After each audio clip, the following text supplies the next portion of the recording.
Dia adalah contoh buruk di mata para tetua sekte. Setiap hari hanya bermalas-malasan. Padahal, kultivasinya telah mencapai puncak di dunia ini. Karena di kehidupan sebelumnya, dia mati mendadak di depan komputer akibat kerja Rodi 996. Tuhan kasihan padanya dan memberinya kesempatan hidup kembali. Di kehidupan ini, Hua Qingyun adalah murid inti biasa dari Sekte Pedang Awan Biru di alam Changyuan. Dia memiliki tujuan hidup untuk bekerja dari jam 9 pagi sampai 5 sore dan menolak persaingan ketat. Hidup tenang dan damai, tapi takdir berkata lain. Sektenya juga sangat kompetitif. Semua murid bersemangat seperti disuntik darah ayam. Seperti biasa, hari ini, Hua Qingyun berbaring di bawah pohon, bermalas-malasan, dan dicemooh oleh banyak murid biasa.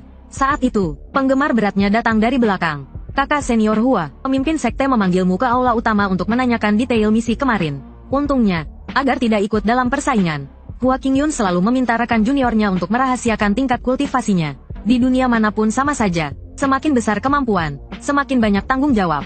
Ini adalah dunia kultivasi, terbagi menjadi 6 ranah. Ranah pemurnian Qi, ranah transformasi roh, ranah pengumpulan jiwa, ranah istana roh, ranah istana unggul, dan ranah transendensi. Setiap ranah dibagi lagi menjadi 9 tingkat.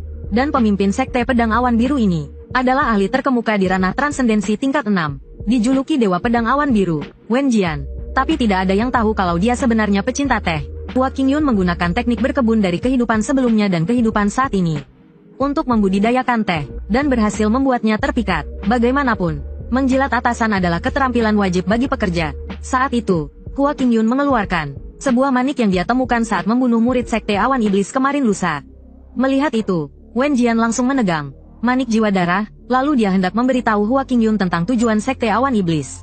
Tapi dia langsung menolak. Aku tidak mau dengar. Aku tidak ingin tahu apapun. Bercanda, kalau aku dengar, bukankah aku harus lembur? Setelah mengatakan itu, Hua Qingyun langsung kabur. Tapi dia dipanggil kembali oleh Wen Jian. Setelah berbasa-basi sebentar, dia memberitahu Hua Qingyun bahwa karena dia bolos pertemuan teknik pedang terakhir kali, banyak ketua aula memintaku untuk mencabut statusmu sebagai murid inti.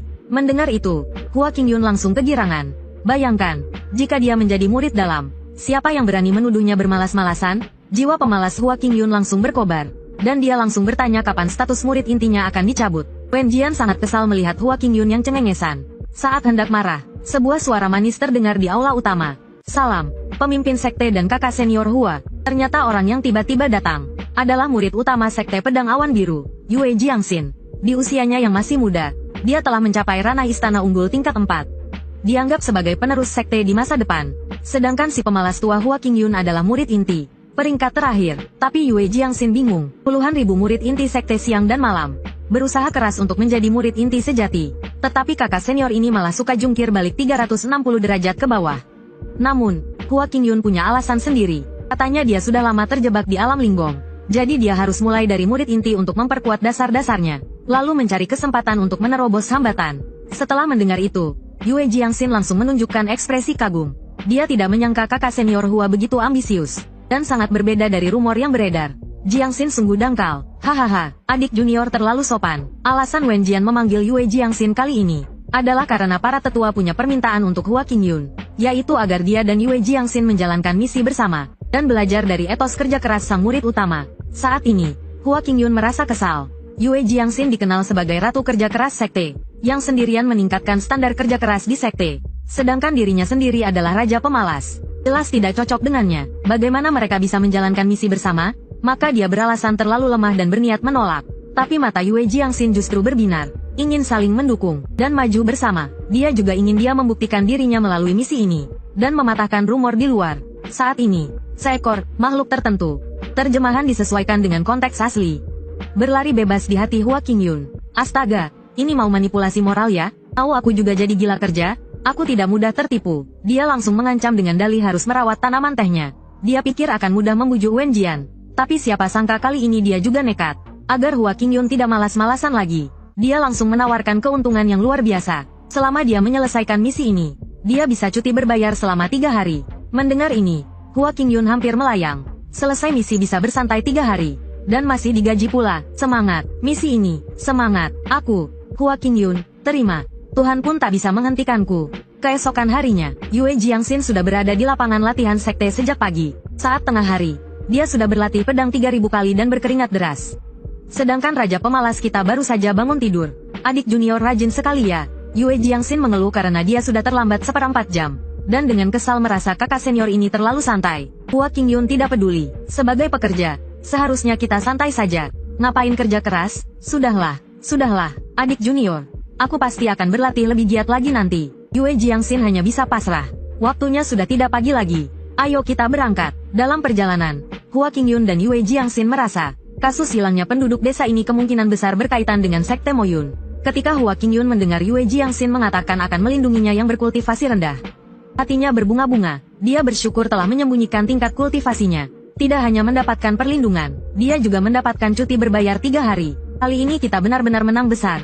Tak lama kemudian, keduanya tiba di atas desa di pegunungan Tianyun. Saat Yue Jiangxin hendak berdiskusi dengan Hua Qingyun untuk mencari informasi dari penduduk desa secara terpisah, Hua Qingyun merogoh-rogoh sakunya, lalu mengeluarkan sebuah jam tangan. Dia mulai menghitung mundur 4, 3, 2, 1, 5, lalu berkata, "Waktunya pulang, adik junior. Aku mau istirahat dulu. Tugas mencari informasi kuserahkan padamu." Sebelum Yue Jiangxin sempat bereaksi, Hua Qingyun sudah kabur sejauh 1000 meter.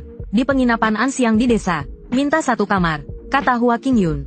Hua Qingyun menatap lengan penjaga penginapan, dan langsung menyadari ada yang aneh. Tapi bodoh amat, pikirnya. Sekarang kan waktunya istirahat. Berbaring di tempat tidur, Hua Qingyun teringat adik juniornya. Tapi dia pikir dengan kultivasinya, adik juniornya tidak akan mengalami masalah besar. Lalu dia pun tertidur. Namun tak lama kemudian, terdengar suara ribut-ribut dari luar pintu. Hua Qingyun merasa suara itu familiar. Begitu dia keluar kamar, dia melihat Yue Jiangxin sedang berdebat dengan penjaga penginapan. Penjaga penginapan tidak mengizinkan Yue Jiangxin menginap. Dengan alasan kamar sudah penuh, maka Hua Qingyun menyuruhnya sekamar dengan dirinya. Mendengar itu, wajah Yue Jiangxin langsung memerah. Dia langsung mulai berhayal macam-macam. "Kecuali kau mau tidur di jalan," kata Hua Qingyun menyiramnya dengan air dingin. Rona merah di wajah Yue Jiangxin langsung memudar. Lagi pula, kalaupun Hua Qingyun macam-macam, dia toh tidak akan bisa mengalahkannya. Dia tahu kalau kakaknya hanyalah seorang pemula di ranah istana roh. Di dalam kamar, Hua Qingyun tidak mempedulikan Yue Jiangxin yang malu-malu. Sambil makan, dia bertanya, "Kau sudah makan malam?" Mendengar itu, Yue Jiangxin langsung bersemangat. "Kita, para kultivator, harus menjernihkan hati dan pikiran, menghindari godaan makanan." Belum selesai dia bicara, sebuah kue melayang ke arahnya, dan menyumpal mulutnya yang cerewet. Yue Jiangxin memonyongkan bibirnya, lalu menelan kue itu. Rasa kue itu langsung meledak di lidahnya. Manis tapi tidak enak, lumer di mulut, dan harum. Seperti aliran air yang menyegarkan. Dia langsung terbuai oleh kelezatan kue itu. Hua Qingyun tidak menghiraukan reaksi adik juniornya, dan mulai mengoceh. Dia mengelabui Yue Jiangxin dengan kata-katanya. Hati yang jernih dapat melihat kebenaran. Dengan kebenaran itu sendiri akan memanifestasikan segala bentuk. Tidak ternoda oleh bentuk, maka terbebaslah. Terbebas seperti biasanya. Itulah yang disebut alami. Setelah selesai mengoceh, Hua Qingyun melihat Yue Jiangxin yang terlihat bodoh, dan mengira otaknya macet. Tiba-tiba Yue Jiangxin berteriak, "Kakak, aku mengerti." Lalu tanpa basa-basi, dia langsung meraih kue di mangkuk. Melihat kue-kuenya menghilang dengan cepat, Hua Qingyun putus asa. "Kueku." Setelah keduanya makan dengan lahap, dengan wajah jijik, ia berbaring di tempat tidur. Sementara Yue Jiangxin yang merasa bersalah duduk bersila, dan mulai berlatih. Kamar yang tadinya ramai, segera menjadi sunyi. Seiring berjalannya waktu, sesosok bayangan gelap terlihat datang keluar rumah. Beberapa saat kemudian, asap tebal memenuhi ruangan. Yue Jiangxin yang masih baru di dunia persilatan pun terjebak. Tanpa disangka, saat sekarat, yang paling ia khawatirkan adalah Si Dui, rekan seperguruannya yang berkultivasi rendah. Ia pun berpesan agar Si Dui segera melarikan diri. Namun, yang tidak diketahuinya adalah, Hua Qingyun adalah seorang ahli tersembunyi di sekte mereka. Trik kecil seperti ini tidak mempan padanya. Adegan berganti, ke hutan kecil di luar desa. Penjaga penginapan berlutut, di hadapan pria misterius. "Tuan, Yue Jiangxin dan temannya telah pingsan." Pria misterius itu langsung gembira mendengar nama Yue Jiangxin. Sedangkan Hua Qingyun, ia belum pernah mendengarnya. Mungkin dia orang tak dikenal, pikirnya. Benar saja. Pria di atas dahan pohon itu adalah dalang di balik hilangnya para penduduk desa. Pria itu melompat turun dan langsung menghabisi penjaga penginapan. Kemudian, ia mengirim Ahsan dan Ahsi untuk membawa Yue Jiangxin dan temannya. Sementara itu, Yue Jiangxin membuka matanya dengan linglung. Begitu bangun, hal pertama yang terpikirkan adalah menariknya dan segera kabur. Hal pertama yang ia lakukan setelah sadar adalah menarik Hua Qingyun untuk kabur. Hua Qingyun hanya menatap rekan seperguruannya yang polos itu dengan pasrah. Yue Jiangxin tersadar dan bertanya-tanya, mengapa Hua Qingyun, yang kultivasinya lebih rendah darinya, baik-baik saja. Dengan kultivasi Hua Qingyun, dupa pemutus roh seharusnya mempan padanya. Ternyata, Saat pertama kali menginap di penginapan ini, Hua Qingyun merasa ada yang aneh dengan pemiliknya. Oleh karena itu, ia selalu waspada dan berpura-pura tidur tanpa melatih kultivasinya agar Yue Jiangxin yang polos percaya. Padahal, dupa pemutus roh hanya berpengaruh pada kultivator di bawah tingkat 5 alam ungu. Saat ini, Hua Qingyun bertingkah seperti orang berpengalaman dan memberi Yue Jiangxin, yang masih hijau di dunia persilatan, pelajaran berharga. Ia juga mengajarkan hal-hal yang perlu diperhatikan saat bepergian. Melihat Hua Qingyun yang membelakanginya, Yue Jiangxin merasa, Hua Qingyun yang perhatian terlihat sangat gagah di matanya. Ia sama sekali bukan murid inti yang pemalas seperti yang dikabarkan. Tidak hanya memberinya pencerahan dengan kata-kata singkat, tetapi juga selalu waspada dan menyelamatkan nyawanya. Perhatian, tampan, hanya saja kultivasinya agak rendah.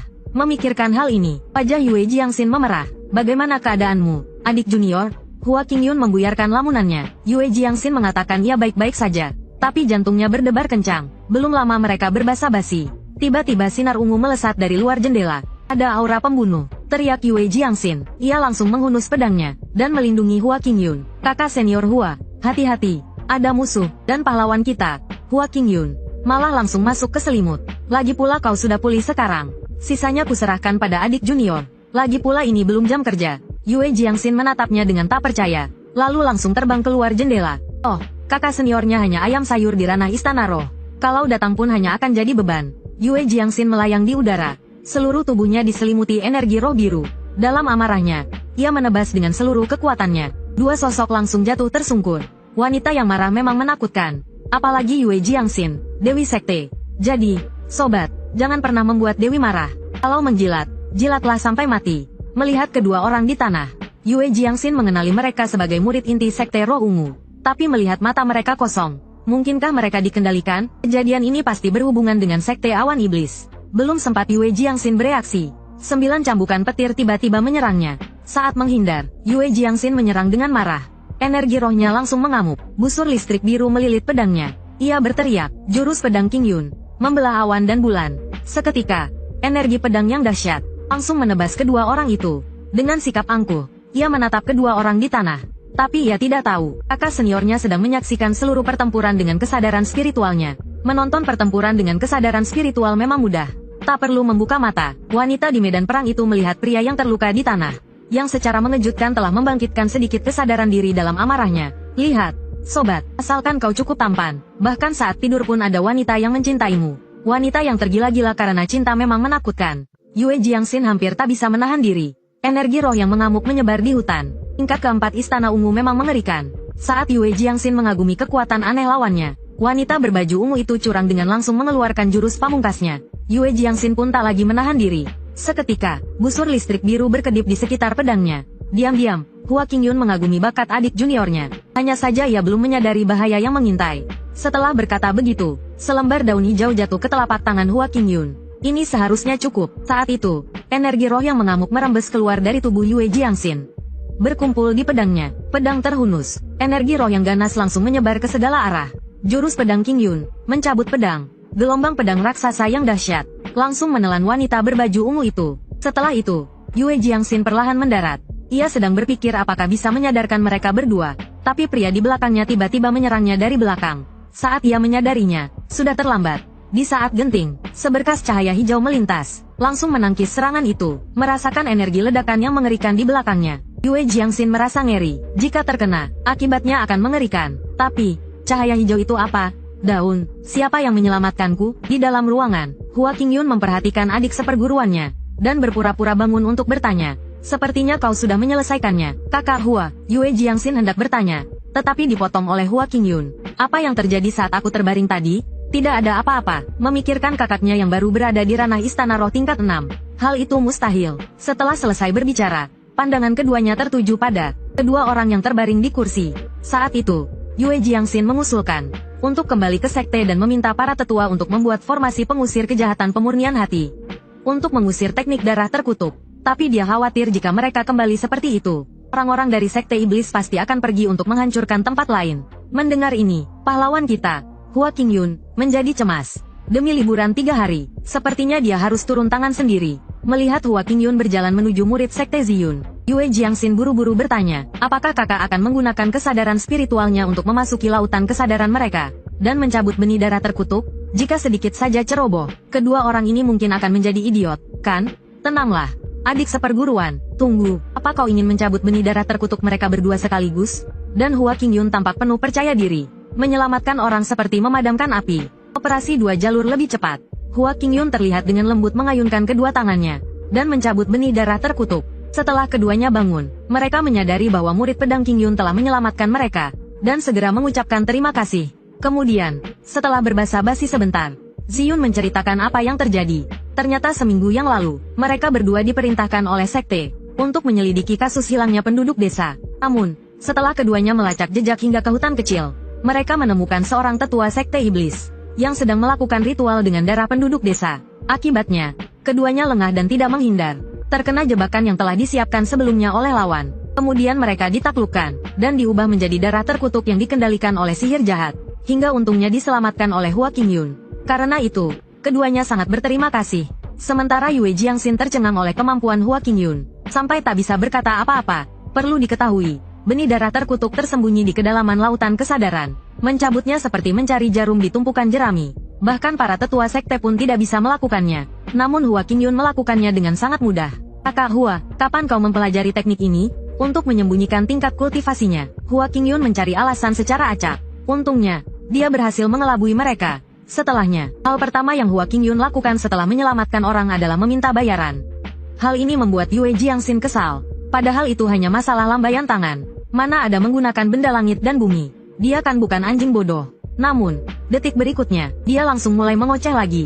Tak disangka, pihak lain tidak hanya setuju, tetapi juga memberi bonus. Tidak hanya diantar sampai tempat, tetapi juga berencana menyebarkan reputasi Hua Qingyun di sekte. Yue Jiangxin yang sedang mengoceh di sampingnya, sebenarnya tidak tahu bahwa formasi pengusir kejahatan pembersih hati yang dapat melepaskan teknik luka darah setidaknya membutuhkan 50.000 batu roh kualitas tinggi. Saat ini, hati Hua Qingyun berbunga-bunga. Tak disangka, hanya dengan bersantai di luar, dia mendapatkan 50.000 batu roh tambahan. Kemudian, Hua Qingyun meminta Ziyun untuk mengingat kembali bagaimana situasi tetua sekte iblis yang menangkap mereka. Orang itu bernama Mo Xuan. Kekuatan tempurnya payah, hanya saja dia ahli dalam menggunakan formasi dan racun. Mendengar itu, sudut mulut Hua Qingyun terangkat. Kebetulan aku punya beberapa pil yang bisa membuat orang yang mengkonsumsinya kebal racun selama 3 jam. Jika kalian memiliki pil ini, apakah kalian bisa mengalahkan tetua sekte iblis itu? Ziyun tampak berbinar setelah mendengarnya. Dengan pil ini, dia bisa mengalahkan orang lemah itu dalam sekejap. Tapi yang membuatnya bingung adalah mengapa mereka bertiga. Mengapa Hua Qingyun tidak ikut? Dia mengatakan bahwa dia terlalu lelah dan perlu tidur nyenyak untuk pulih. Begitu kata-kata itu terucap, keduanya langsung berkata. Yue Jiangxin yang berada di sampingnya tampak kesal, karena dia tahu kakaknya hanya tidak ingin lembur.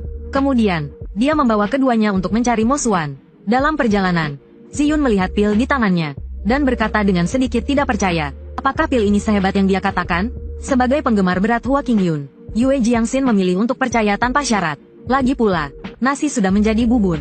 Saat ketiganya menelan pil dan mendiskusikan strategi, tiba-tiba angin kencang bertiup. Bulan di langit tertutup awan hitam. Yue Jiangxin langsung menyadari ada yang tidak beres. Namun, sudah terlambat. Saat ini, ketiganya telah memasuki formasi Mo Xuan. Hanya dalam sekejap, Yue Jiangxin menebaskan pedangnya dan mengeluarkan puluhan ki pedang, menghancurkan ilusi di sekitarnya. Ketiganya baru menyadari bahwa mereka telah terikat oleh lumpur hitam yang disempurnakan oleh Mo Xuan dan diubah menjadi formasi. Saat itu juga, tetua sekte iblis tidak lagi menyembunyikan dirinya dan muncul di hadapan ketiganya. Setelah memperhatikan bahwa keduanya telah sadar kembali, dia diam-diam berpikir bahwa Yue Jiangxin pasti memiliki harta rahasia. Melihat Mo Xuan yang masih menyombongkan diri, Ziyun adalah orang pertama yang tidak terima. Dia langsung melancarkan serangan. Sayangnya, serangannya meleset. Saat asap menghilang, Mo Xuan secara pasif mengaktifkan penjahat mati karena banyak bicara. Dan pada saat itu, si bungsu dari sekte roh ungu melompat dan melancarkan serangan mendadak. Tapi Mo Xuan tidak lupa bahwa dia sedang melawan 3 orang sekaligus. Dia langsung menangkis serangan tersebut. Lalu dia mengejek dengan keras. Murid sekte benar memang bodoh. Terkena racun tulang keropos tapi tidak menyadarinya. Pada saat yang sama, si bungsu kita langsung menyerang. Sebuah kilatan pedang melesat dalam sekejap. Namun, Mo Xuan sangat percaya diri dan berniat menangkis energi pedang dengan satu tangan. Tapi saat bersentuhan, dia langsung menyadari ada yang tidak beres. Lalu dia berubah menjadi asap hitam dan menghilang. Setelah asap menghilang, daun-daun yang berguguran di udara mulai berjatuhan. Yue Jiangxin merasa ada yang tidak beres. Mo Xuan mengira ketiganya sudah keracunan. Lalu dia muncul di udara dan mulai menghitung mundur. Tapi setelah 10 hitungan, apa yang dia harapkan tidak terjadi, dan satu orang hilang dari tanah. Sebelum dia sempat bereaksi, Ziyun yang menghilang tiba-tiba muncul di belakangnya. Sekali lagi, jurus tongkat besar untuk anak berbakti. Cinta yang begitu dalam, membuat Mo Xuan malu sampai membenamkan kepalanya ke tanah. Saat itu, si bungsu memanfaatkan kesempatan, dan mengambil kipasnya lalu melancarkan jurus Cambuk Petir 5 kali berturut-turut Pro Max edisi cahaya. Serangan itu membuatnya memuntahkan darah tua, tapi Mo Xuan yang keluar dari tanah tidak mempedulikan lukanya, dan penasaran mengapa mereka bertiga tidak keracunan. Namun, ketiganya tidak menghiraukannya. Ziyun bahkan menjulurkan lidahnya dan mengejeknya. Sebenarnya, dalam hati dia mengagumi betapa ampuhnya pil Hua Qingyun. Dengan pil ini, dia tidak perlu takut lagi pada para kultivator iblis yang menggunakan taktik licik. Saat itu, Mo Xuan berpikir bahwa racun tulang keropos jauh lebih kuat daripada racun pemutus roh. Bahkan jika napas ditahan, racun itu akan diserap kulit. Selain penawar racunnya, tidak ada pil yang bisa menghilangkan racunnya. Pasti mereka memiliki harta rahasia. Saat dia sedang melamun, dia tidak tahu bahwa Yue Jiangxin sedang mengumpulkan jurus pedang awan biru dan berencana untuk segera mengakhiri pertarungan. Namun, dia lupa bahwa Mo Xuan sebenarnya adalah seorang pemanggil.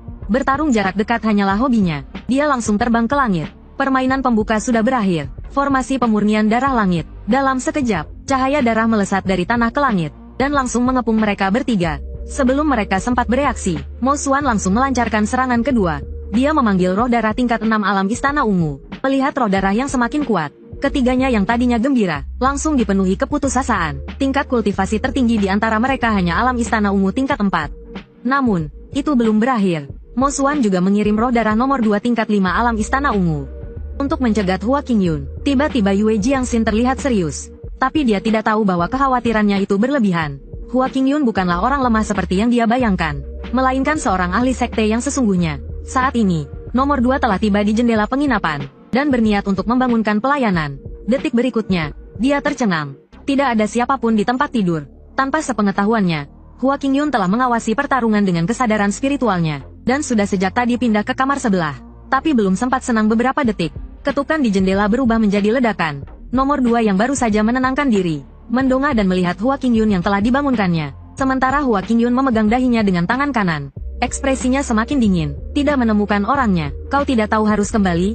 Haruskah kau menyeret orang lain untuk lembur? Di sisi lain, ketiga orang yang terjebak dalam formasi. Setelah beberapa percobaan, Yue Jiangxin tahu jika mereka terus bertarung seperti ini, cepat atau lambat mereka akan mati karena kemampuan generasi Sui Kui yang mengerikan. Saat itu, Ziyun mengusulkan bahwa dia memiliki jurus yang dapat sepenuhnya memusnahkan Sui Kui. Namun, jurus itu membutuhkan waktu persiapan yang lama. Jadi, sisa waktunya hanya bisa diserahkan kepada Yue Jiangxin. Melihat sosoknya yang ramping, punggungnya tampak rapuh. Saat ini, dia hanya bisa menggertakkan giginya dan menyetujuinya. Namun, Mo Xuan yang berada di atas formasi, dengan santainya menikmati pertarungan yang terjebak ini, menunggu kembalinya Sui Kui nomor 2. Tapi Mo Xuan tidak tahu bahwa nomor 2 kebanggaannya telah dipukuli setengah mati oleh Hua Qingyun. Jika bukan karena tidak ingin mengungkapkan kekuatannya, dia pasti sudah memusnahkan nomor 2, karena dia masih ingin tidur. Jadi, Hua Qingyun berencana untuk mengirimkan paket ramah kepada tetangganya. Dengan dorongan yang mengerikan, nomor 2 melesat seperti meteor. Setelahnya, Hua Qingyun merasa masih belum jam 9 pagi, waktu untuk bekerja. Dia masih bisa tidur sebentar lagi, lalu dia berbalik untuk mencari kamar baru. Sementara di sisi lain, Yue Jiangxin sedang menghadapi bayangan tinju merah raksasa. Dia hanya berhasil menangkisnya dengan mengerahkan seluruh kekuatannya. Suasana putus asa menyelimuti seluruh tempat itu. Dengan dukungan formasi, Sui Kui semakin kuat. Melihat Yue Jiangxin dan yang lainnya tidak dapat bertahan, Mo Xuan mulai kehilangan minat. Dia kemudian memerintahkan Sui Kui untuk segera mengakhiri pertarungan. Melihat Sui Kui menyerangnya, sekelebat keputusasaan melintas di mata Yue Jiangxin. Namun, tiba-tiba seberkas cahaya merah melintas di belakang Mo Xuan. Dalam sekejap, cahaya itu menembus formasi, dan membanting nomor 1 ke tanah. Asap menghilang, ekspresi terkejut muncul di wajah keduanya. Melihat nomor 1 dan nomor 2 hancur berkeping-keping, Mo Xuan berteriak, tidak mungkin. Kemudian keduanya berpikir, pasti tetua sekte pedang Qingyun yang lewat yang melakukannya. Tapi tak disangka, Mo Xuan masih punya kartu as. Terdengar suara, teknik penguatan Sui Kui. Sui Kui yang hancur berkeping-keping langsung menyatu kembali, dan langsung menyerbu ke arah Yue Jiangxin. Tepat di saat genting, jurus pamungkas Ziyun akhirnya siap. Petir menyambar di sekujur tubuhnya. Lalu ia melompat tinggi. Petir ungu dan Sui Kui bertabrakan. Petir ungu yang dahsyat meledak seketika. Dan saat keduanya bertarung sengit, protagonis kita sudah tertidur lelap. Keesokan harinya, angin sepoi-sepoi berhembus. Hua Qingyun menikmati sinar matahari pagi. Tapi begitu dia membuka matanya, ia melihat hari yang damai. Sepertinya adik seperguruannya telah bekerja semalaman suntuk, tapi tetap tidak bisa mengalahkan tetua sekte iblis ini. Lalu ia mengeluarkan arloji sakunya, dan melihat waktu. Sudah waktunya berangkat kerja. Sementara itu, di medan perang, tanah hancur berantakan, dan terbentuk lubang besar di tengahnya. Ziyun menatap nomor 1 yang telah hancur menjadi daging cincang. Ya, dia menang, tapi serangan barusan telah menguras seluruh kekuatan spiritualnya. Bahkan Yue Jianxin pun kagum akan kekuatannya. Tapi ketiganya belum sempat bergembira. Dari langit di atas formasi yang hancur, terdengar raungan marah. Nomor 1 adalah hasil kerja kerasnya selama puluhan tahun. Dan kedua orang dari sekte Ziyun sudah tidak memiliki kekuatan untuk bertarung lagi. Mereka hanya bisa berharap pada Yue Jianxin. Saat itu, kekuatan spiritualnya melonjak. Seketika, kilatan petir biru melesat ke langit dan menghantam musuhan yang sedang marah. Sementara itu, tangan darah yang ia keluarkan hampir mengenai Yue Jianxin. Matanya terpejam erat. Dengan jurus Wan Lai Juji, ia menghancurkan kedua tangan darah itu. Hanya niat membunuh yang membara yang tersisa di mata emasnya. Saat itu, Mo Xuan hampir gila. Ia ingin melihat berapa banyak lagi pedang yang bisa dikeluarkan Yue Jianxin. Tapi ia tidak tahu bahwa target serangan Yue Jianxin bukanlah dirinya. Formasi yang tadinya hanya memiliki satu celah, sekarang hancur berkeping-keping. Hanya dengan begitu, kekuatannya tidak akan tertahan. Tapi Mo Xuan sudah kalap. Ia rela mengorbankan umurnya untuk mengaktifkan jurus rahasia. Di telapak tangannya yang kering, terbentuk sebuah formasi kecil. Yue Jianxin ingin menghentikannya, tapi sudah terlambat. Beberapa pedang darah langsung menusuk punggungnya. Titik akupunturnya telah disegel, dan ia tidak bisa menggunakan kekuatan spiritualnya. Yang lebih membuatnya putus asa, kedua orang dari sekte Ziyun kembali menjadi Sue Kui. Ia ingin Yue Jianxin membayar mahal, menjadi tumbal pertama untuk jurus rahasianya. Jadi, menyerahlah, aku akan memenuhi tubuhmu dengan keputusasaan. Saat itu, Yue Jianxin dipenuhi penyesalan. Ia tidak mendengarkan nasihat kakaknya, dan jatuh ke dalam perangkap lagi dan lagi. Saat ia benar-benar putus asa, sebuah suara menggema di langit. Bajingan, lepaskan adik seperguruanku. Melihat kakaknya datang untuk menyelamatkannya, ia tidak bisa merasa senang. Dengan kultivasinya, bukankah ini bunuh diri? Saat Mo Xuan tahu bahwa hanya Hua Qingyun yang datang, tanpa ragu, langsung menyerang. Berlaga juga lihat-lihat level dulu.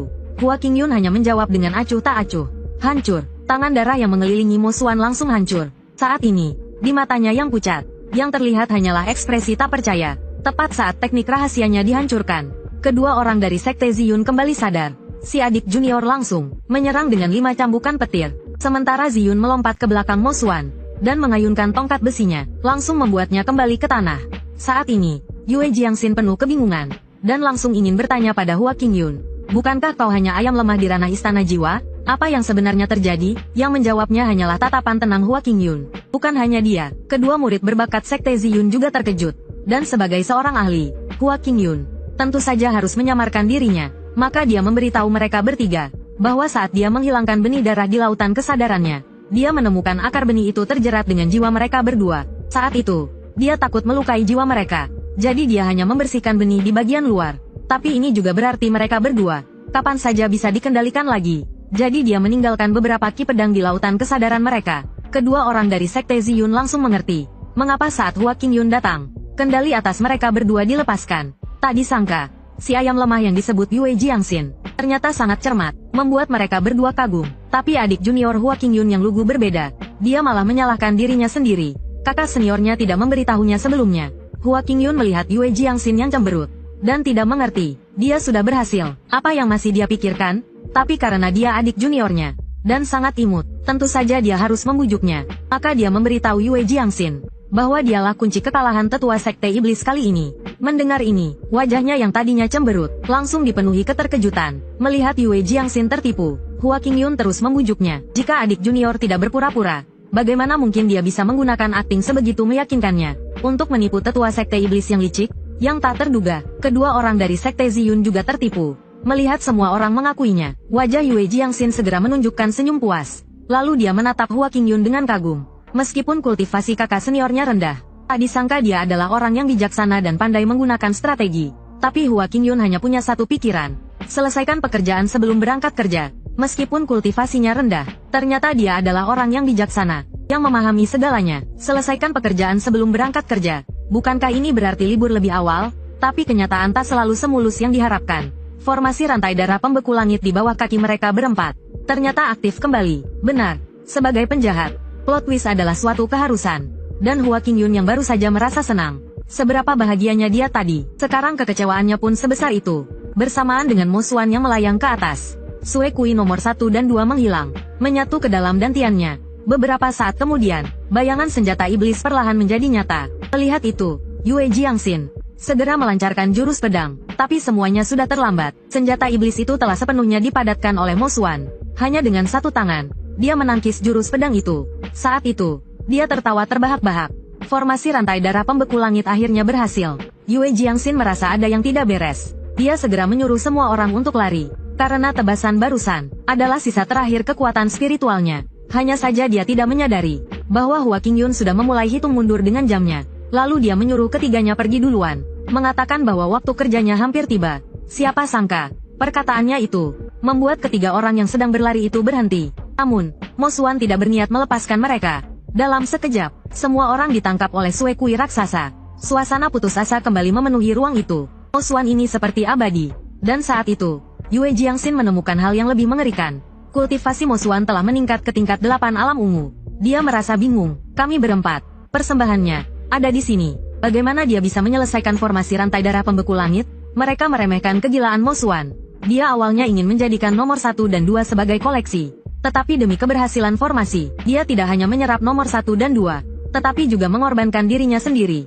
Melihat keempat orang yang tak berdaya itu, dia menyombongkan diri bahwa ini adalah langkah pertama penguasa iblis menguasai dunia.